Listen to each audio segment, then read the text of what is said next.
Now, a follow-up report into mistaken prisoner releases says there's disappointment at the pace of change in the Northern Ireland Prison Service.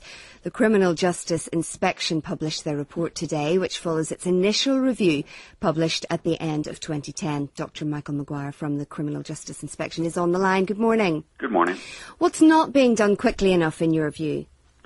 Well, what we found was that while there was some encouraging work in relation to resources and looking at IT issues and so on, there wasn't enough focus, in my view, given to some of the more immediate issues that help contribute to prisoners being released in error. So we're talking about the kind of things that would help support staff in making decisions to release in what can be, in some occasions, some complex areas.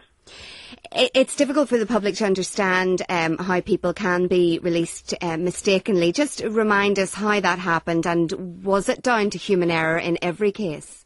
Well, the majority of issues that kind of contributed to releases were in the main with regard to human error. So there were mistakes made in sentence calculations. There may have been confusion over the management information system. There may have been inaccurate recording, those kinds of things.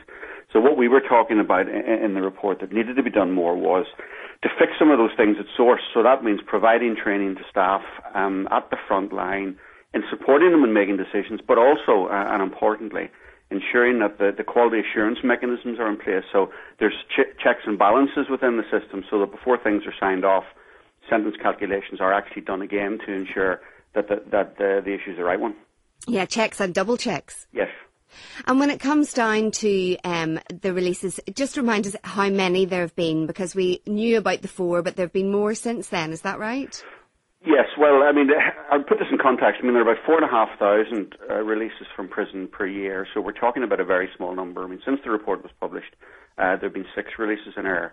Now, that's, in my view, 6 too many, and we should strive for 100% accuracy, because there are potentially public protection issues if people are released in error. But I think I can reassure the public that it is a relatively small number, a very small number in the context of overall releases. But there were 2 initial releases that caused the first investigation. Since then, there have been a further 4. And how do we compare to other prison services, either in the rest of Ireland or in the UK? Well, within the UK, I mean, I think from memory, the figures are about 0.26% of the prisoner population here compared to 0.7% in England and Wales. So we're slightly higher in England and Wales given the overall size of the population. That should give some reassurance that we're not significantly worse. But the issue for me is that any potential release in error could be a public protection issue.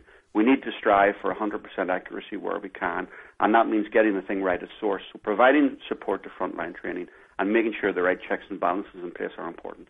So what is a realistic time scale for the prison service to make all the improvements required? The Minister said in a statement last night that he's asked for them to do it by September. Is that good enough? Well, we'll certainly be looking at the issue again to make sure that the recommendations are implemented. I mean, this is something that the prison service have been dealing with since the initial report was done. I would like to see the recommendations implemented by September, and we'll certainly be coming back to consider the full extent to which they have been implemented. OK, thanks very much indeed for joining us this morning. Thank you.